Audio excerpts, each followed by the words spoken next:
Muy buenos días, buenas tardes y buenas noches a todos los compañeros y compañeras que ven el espacio de Boquerón. Estamos nuevamente acá. Boquerón es un espacio de jóvenes autoconvocados que buscan discutir las coyunturas del país y del mundo para hacer comprensible el tiempo en el que vivimos. Tenemos la oportunidad esta vez de estar con Natalia Linares. Natalia, ¿cómo estás?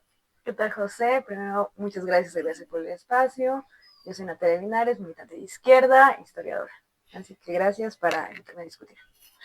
Y aquí estamos justamente para discutir con nuestra querida historiadora sobre un tema que ha sido conmoción mundial durante los últimos 2 años, que ha generado olas de protestas en todo el mundo, de indignación.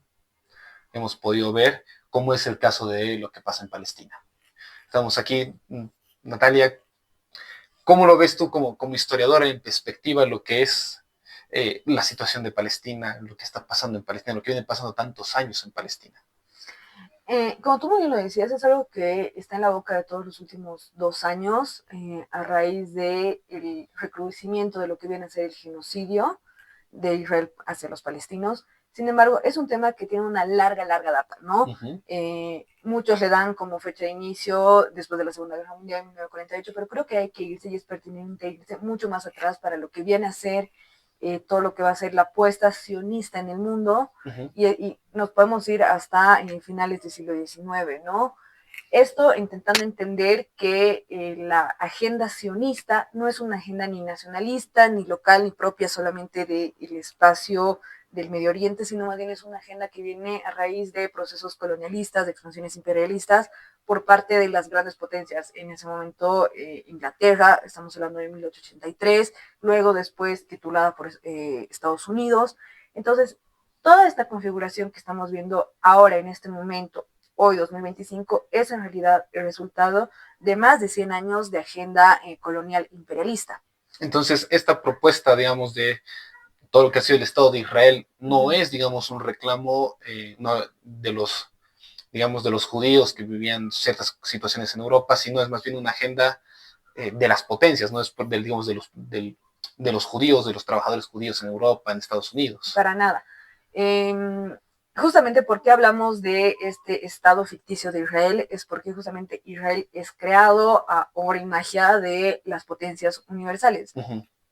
Empiezo a caer en ciertas cuestiones más puntuales, ¿no? Por ejemplo, vamos a hablar del primer Congreso Judío, que es en 1887. Uh -huh. A nivel internacional estamos viviendo el nacimiento, o si quieres, la fuerza de lo que vendría a ser la creación de los Estados-nación europeos. Uh -huh. Pocos años antes habíamos tenido la reunificación italiana, la reunificación alemana. Estamos teniendo el auge de lo que vendría a ser las colonias inglesas en el mundo.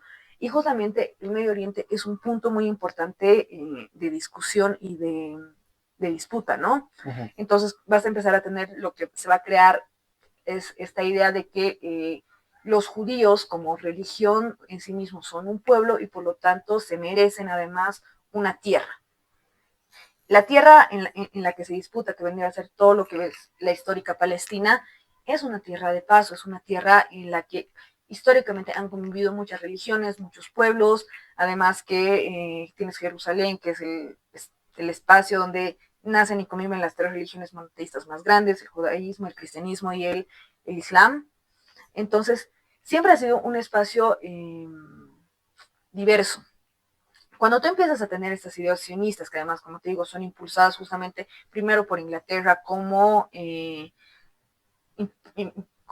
potencia expansionista que está Ajá. empezando a ver el Medio Oriente y el África como un espacio vital de desarrollo, van a empezar, para empezar, los judíos eran menos del 5% de la población. Ya, Entonces, ¿tú cómo concibes que se crea un Estado con una población además chiquita, minoritaria y además dispersa? claro. Entonces vas a empezar a tener que son las potencias, en este caso Inglaterra, va a empezar a potenciar a grandes comerciantes judíos para empezar a comprar tierras. Y además van a empezar a meter la idea de que se merecen una nación para empezar a expandirse y a vivir cultural y manifestarse eternamente, ¿no? Entonces vamos a empezar a tener la compra de tierras estratégicas por parte de los judíos y toda esta idea de que son una nación dispersa. Uh -huh. Y esto le conviene porque después cuando tienes lo que va a ser el reparto de las colonias europeas en el mundo, Inglaterra se va a hacer dueña, va a tutelar lo que es el espacio palestino. Claro. Entonces tú no te puedes pelear con los árabes, porque son además culturalmente, por idioma, religiosamente muy diferentes a ti, además que tienen su propia agenda, los árabes siempre han tenido su propia agenda en el mundo, entonces tú creas un aliado, por eso siempre hablamos de lo ficticio, ¿no? Crean este sionismo ficticio netamente para empezar a hacer presencia en esa tierra. Claro. Entonces, y eso lo vamos a ver con compras de tierras estratégicas por parte de los judíos, vas a verlo con una presencia muy fuerte administrativamente de parte de los ingleses en ese espacio, netamente colonialista. Entiendo. Y ahí llegamos a cómo se crea entonces el Estado de Israel. O sea, sí, sabemos el contexto, el holocausto, la masacre de millones de judíos por parte de las fuerzas de la extrema derecha europea, que justamente son los soviéticos los que van a terminar con este proceso de genocidio de la población judía en Europa. Pero, ¿qué más? O sea, ¿qué contexto? ¿Por qué justamente en Israel, en la región de Palestina, digamos, se crea el Estado de Israel? ¿Cómo intervienen las potencias? ¿Cuál es el rol de Estados Unidos, de Gran Bretaña en un contexto de inicio de la Guerra Fría? Aquí, en un contexto de neocolonialismo, si quieres, ya muy propio del siglo XX, vamos a ver algo inédito. Porque si bien gran parte de la idea colonial es que es una nación que promete tierras que no son suyas a sus compatriotas, eso lo hemos visto con la colonización americana, con todo lo demás. En este caso, Inglaterra le promete tierra que no es suya a un pueblo que no es suyo. Es decir, si nosotros ganamos, o sea, en esta nueva reconfiguración de fuerzas, como que van ganando muchos espacios a nivel internacional, si bien se están empezando a poner en disputa lo que van a hacer las colonias en el Medio Oriente, en la India, en el África, la única tierra que se promete a un pueblo que no es suyo es a los judíos, que es en Israel. Y el holocausto es la excusa perfecta, porque Europa no se iba a hacer cargo de todos los desplazados que provoca la guerra, en la Segunda Guerra Mundial. Entonces, ¿qué es lo que hace? Hace un proceso de reubicación.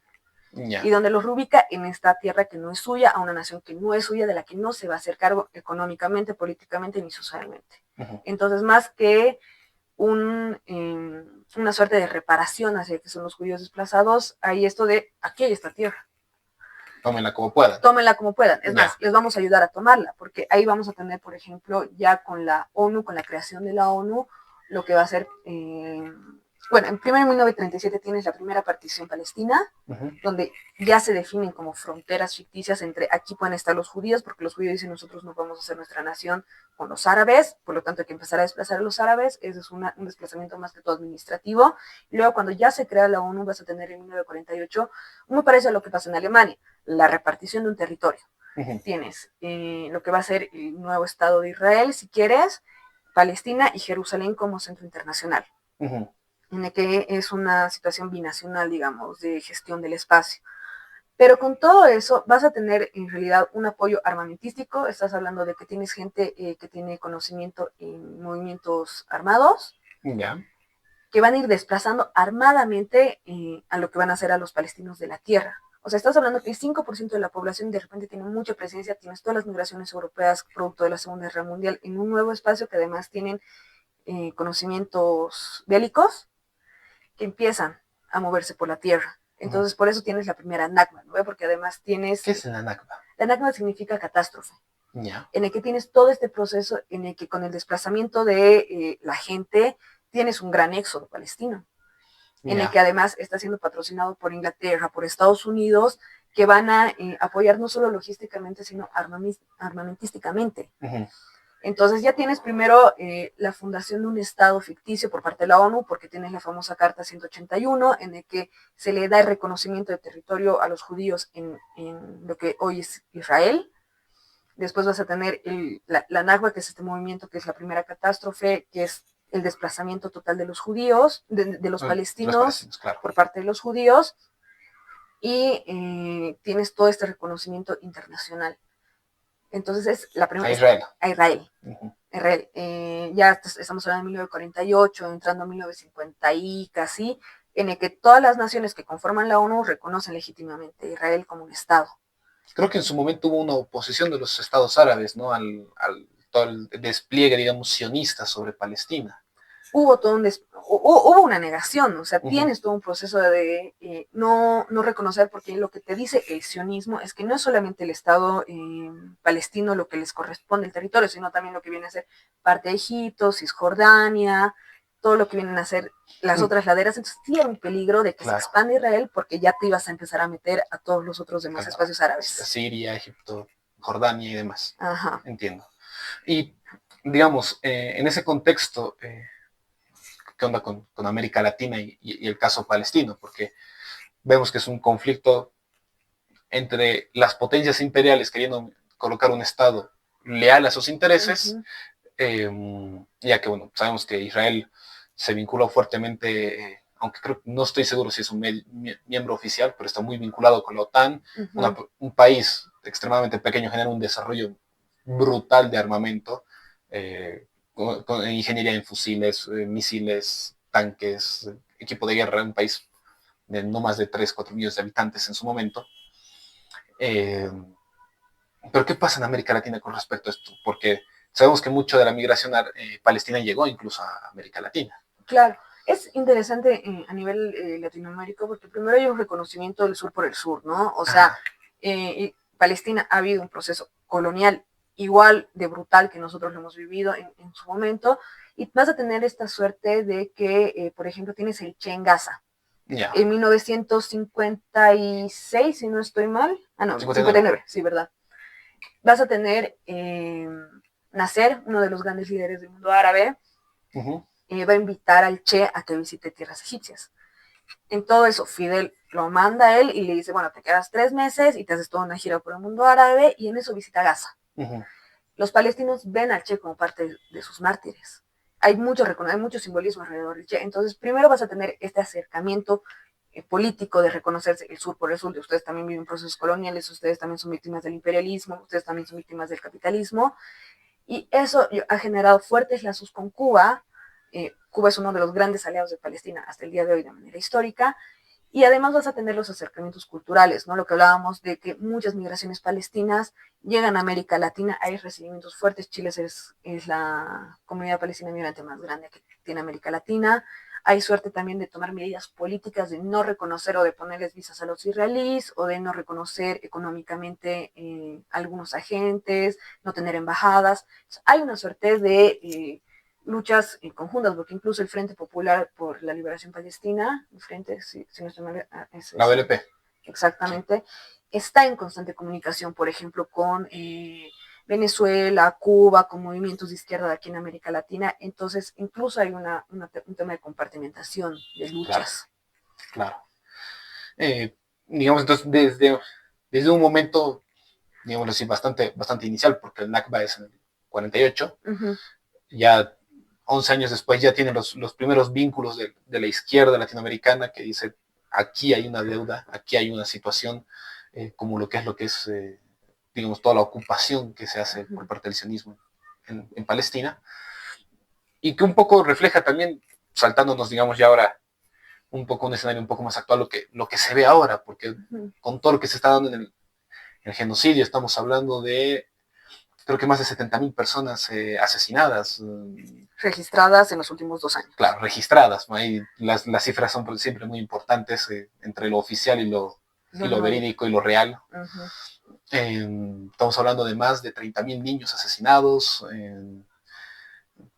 Cualquier cantidad de presos políticos, torturados, desaparecidos. Claro. Es posiblemente la acción, la violación de derechos humanos y el asesinato de civiles más grande de lo que va por lo menos de lo que va de la década. Podemos compararlo tal vez solamente con la cantidad de muertos civiles que se van a dar tal vez en Libia, en Irak, que coincidentemente también tiene que ver con la intervención de las potencias históricas como Reino Unido, Francia, Estados Unidos. Pero ¿cómo ves entonces el panorama actual, digamos, de lo que es esta situación en Gaza, en Palestina? Hay algo que creo que es importante establecer, ¿no? A ver, el sionismo tiene más de 100 años. El genocidio empieza hace más de 70 años. Sí. Pero ahora, en la era de las redes sociales, en la era de lo inmediato, estamos viendo por primera vez lo que viene a ser el genocidio en tiempo real. Ujú. Entonces, es por eso que se nos hace tan escandaloso y es por eso que en los últimos 2 años, desde lo que viene a ser el reproducimiento del genocidio, ha causado tanto impacto.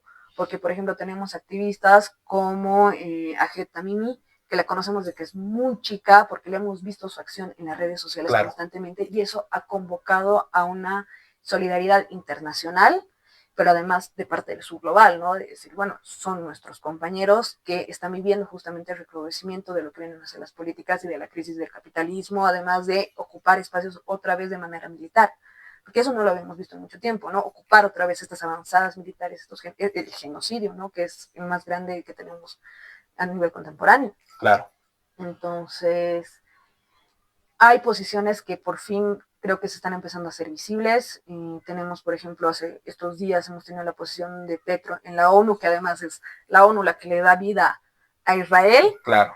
Israel que viene negando a la ONU todas las llamadas advertencias de la ONU los últimos 70 y pico años, y ahora es en ese mismo espacio en el que tenemos, por ejemplo, a personajes como Petro, llamamos Petro, en el que otra vez dicen, ya no alcanza con simples sanciones o menciones, Claro. hay que empezar a tomar agencias sobre esto, porque lo que viene haciendo estos 2 últimos años y el 7 de octubre, que es un momento icónico, es una respuesta de resistencia. Claro. Entonces ya hemos pasado a la acción plena. Además, es una acción televisada en vivo, claro, porque lo vemos todos los días, lo estamos viendo hoy día con la flotilla, hace unos días igual bombardean las flotillas y estamos pendientes de eso, ya no nos enteramos después de mucho tiempo. Y eso que las flotillas están compuestas ni siquiera, como dirían algunos ciudadanos de Alemania que hablaban de la migración ucraniana, no, en este caso era europeos yendo en las flotillas, no eran latinoamericanos, africanos, árabes, no, eran europeos que igual la posición del Estado de Israel era, aquí no pasa nada, aquí no entra nadie, y si tienen que abrir fuego contra cualquier civil que se acerque, por lo más son flotas de civiles, son en algunos casos cuerpos diplomáticos que están intentando ingresar, es decir, se habla de derecho internacional y tú tiras bombardeo en aguas internacionales a civiles. Sí, claro. Además que tienes un bloqueo de facto, porque recordemos que el bloqueo israelí a Gaza es desde el 2007. Claro. O sea, es súper reciente y nadie ha dicho nada. Claro. Entonces, cuando tú tienes estas olas, pero eso es igual curioso, porque antes de estas últimas 3 flotillas, que son como las más virales, si quieres, en términos de Internet, hemos tenido, ha habido varios intentos por parte de Turquía, por parte de mujeres activistas. Has tenido intentos de flotillas que no se han hecho virales porque no iban europeos. Claro.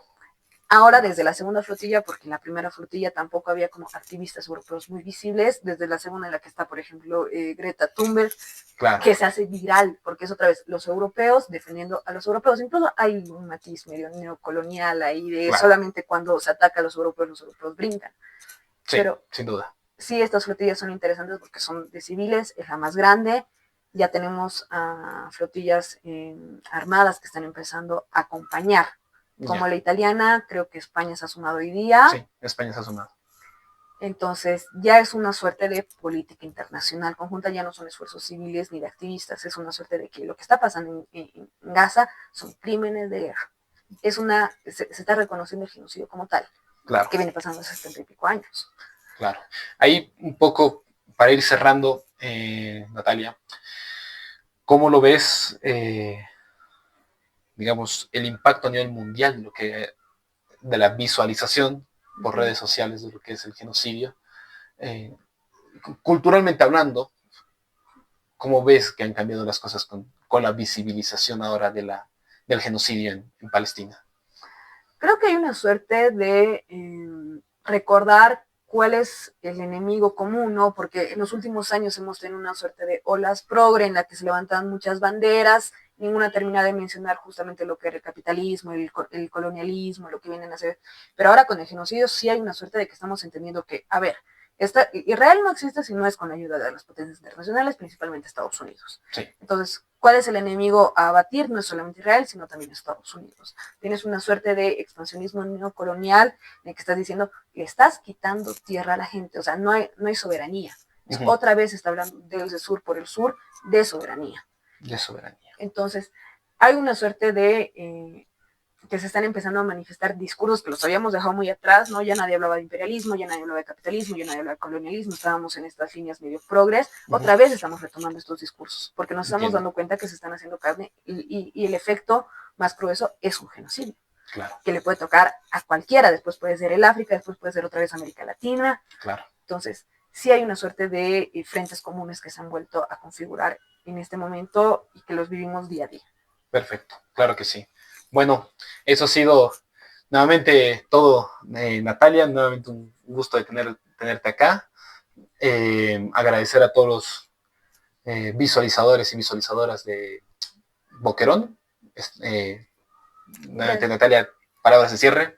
Bueno, precisamente gracias por la invitación y felicidades a los chicos de Boquerón. Es un esfuerzo brutal que es lo que están haciendo, gracias. Sobre todo poner estos temas en la mesa, porque hay que hablar de estas cosas, sobre todo además con cierta profundidad y sentimiento crítico, y eso creo que es muy valioso el espacio Boquerón. Así que muchas gracias y felicidades. Gracias a todos y todas. Nos estamos viendo en una próxima ocasión.